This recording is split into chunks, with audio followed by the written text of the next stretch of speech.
that in middle grade, friendship is the romantic subplot or the main romantic plot. And so when you're writing about a friendship like Kata and Lena, what tips do you have for other middle grade writers that want to write this great epic friendship and to make that seem real?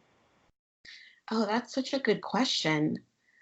I mean, I guess my first tip would be, if it is not too traumatizing, is to think back to a middle grade friendship that you might have had, um, and to sort of remember, even just to sort of list or catalog the things that you remember doing with that friend or that bonded you to that person. Um, I feel like for me, for writing Lena and Kata, I tapped into sort of like three different friendships that I can remember from being a young person.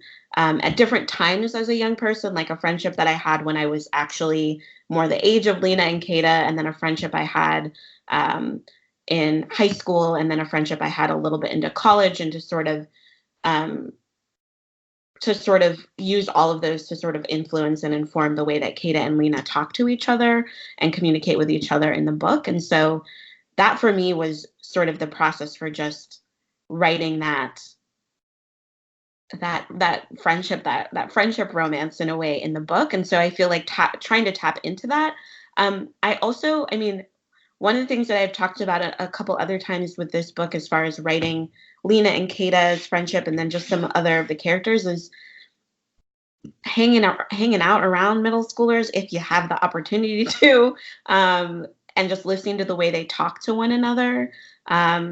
Also can be really helpful for getting that sort of urgency. Like, I feel like was an urgency about best friendship at that age, where sort of everything revolved around that person, and you sort of had like tunnel vision about like, this is what we're going to do together, even if all we're going to do together is like pop popcorn and like watch this movie, but also we're just going to talk about the things that happened at school this week. And so yeah, I think tapping into that urgency and that memory of like, your whole world kind of did revolve around like, yeah, you had school, and yeah, you had your family and your parents, but like also like this friend that you were going to get to see and that you had this bond with in some way, shape, or form. And I think, I talk about this with young people.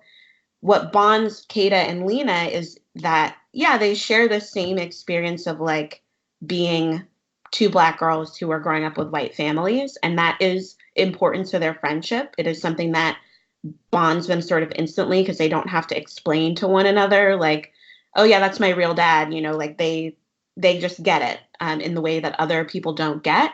But I also talk about with young people the fact that the other thing that bonds them is that there are people who support each other's passions, right? So that Kata really loves to sing, Lena's really into gymnastics, and maybe they don't share, Lena's not a singer, Kata's not a gymnast, but they both really support and sort of admire that in the other person. And that's also part of what makes their friendship strong. And so also thinking about the ways that your two characters that you're writing in this friendship, like, what is the one thing that bonds them? And then what are the things around them that they're able to support in one another that also sort of propel the friendship along too. Like, I love, when Lena goes to visit the Museum of African American Culture, she has her own priorities for that specific visit. But then she also finds something in that museum that she knows her best friend is going to like as well. And so finding those moments in it too. I don't know. I would want to know how. I would want to ask that question of other middle grade writers too. I feel like I honestly just was like, let me think about my like most epic friendships from childhood or young adulthood. And then just like list out the things we used to do that seem ridiculous now, but that were just like very important at that moment. And we're going to create this little world. Like, we're in this little bubble, even if all we're doing is like sitting under a tree or like in a fort or in, a friend's bedroom. Like, it's just that sort of tunnel vision. And it was fun in some ways it was fun to tap into that. And I think also you have to write a friendship that's also like, also best friends then sometimes fight or like get in conflicts with each other, right? Or your friendship gets tested somehow. And so there are these moments with Kata and Lena of like, well, what's really happening over there? And these moments of like doubting the friendship too. And I think that's really true. Like, one day you're like getting along great And then the other day, like some small thing happens at school or with someone else and someone gets jealous. Like there's so much that happens, and it happens in this concentrated amount of time too.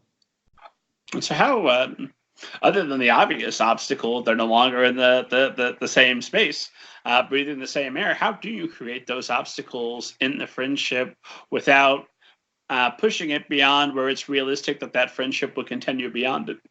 Yeah. Of course, when you're writing fiction, you have to create drama more intense than what happened in real life. Because my mom reads my fiction. She says, "Why are the mothers sometimes terrible? Was that a reflection on me?" No, Mom. If I get two characters on the page, they're going to be in conflict sooner or later. Drama has to happen. Nobody has a great marriage in my books, but my marriage is fantastic because my marriage would be boring to read about. That wouldn't turn pages. No one wants a perfect character. Like, you have to write characters that are flaws. Like, Kata is definitely a flawed person, and there's some things that happen in the book that like she's responsible for, in the same way that some of the characters in the book who are bullies are responsible for. And so you have to write that in. So I mean, I don't know if I have the answer for that, but I do think in this book, Kata and Lena actually never appear in the same space with each other in this book. And one of the ways that I build tension between their friendship is actually through letter writing, is through correspondence. And so thinking about what happens when you have to leave someone, you have to leave a best friend like that behind, and what happens when you're the person that is left behind. And so I spend a lot of time like thinking about like, okay, let me put myself in Lena's shoes. I'm the one that's like left behind in some ways. And I'm watching Kata like have this, even though I wish she would stay here, she's also having this adventure. She's also getting to like see a new place. She's starting a new school. And so I thought a lot about Lena being like, even though Lena comes off as super confident, also thinking like, oh, well, what if she like gets a new friend in New Mexico and just forgets all about me, or finds someone that's cooler than me? And that's like a real fear that sometimes I feel like you have when friends leave you or they go on. And then thinking about Kata in her shoes and thinking about, well, what does it mean to like maybe have a little bit of excitement and curiosity about this new place, but also leaving behind the familiar, and have to be the one that has to then enter into a whole another social aspect. So I thought a lot about like, well, what would they be communicating to each other in their correspondence to one another? And then what are the things that they're sort of like thinking and maybe not revealing to each other right away, or that will come out later? And that's a little bit how I tried to play with the tension, because again, we never get a scene in the present moment where Lena and Kata are physically in the same place. We get some scenes where they're talking, but it's all happening across a distance, which again is, also why I wanted to start the book with like, that road trip was like conveying the distance between her former life and her friendship and all the miles that she's traveling to get to this new place and everything that happens in between. So let's talk a little bit about research. How much research did you do for this book? Was it just your own experience? Or obviously you're talking with young people almost every day. But what research did you do specifically to create these characters beyond your own experience?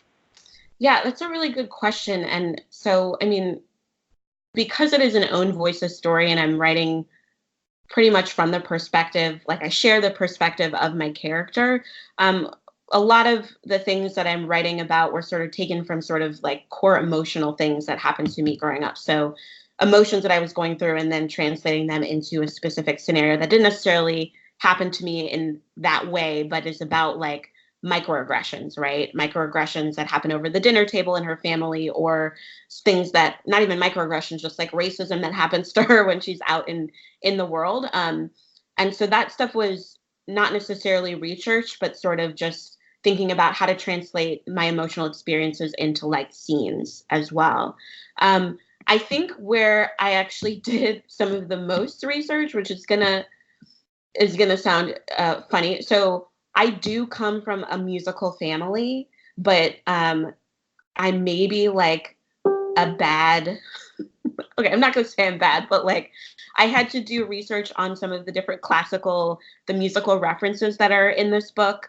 Some of the pieces, I spent a lot of time listening to different classical pieces that get referenced and remembering sort of the tunes and remembering the tones of them. I did a lot of research on Billie Holiday because she's a character or a figure that comes up in the novel, and I specifically researched her Carnegie Hall appearances, and so that was some research that I did.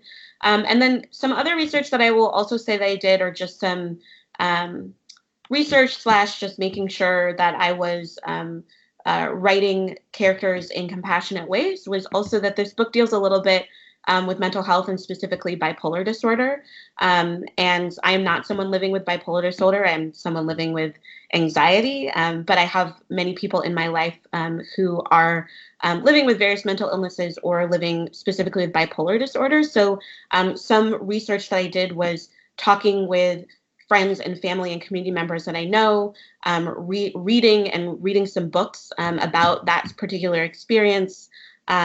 And also talking with actually like licensed professionals to make sure I was understanding how to best explain what bipolar is to a young person as possibly a professional would explain it as well. So those are some avenues that I did some sort of like, in-person or sort of academic research in.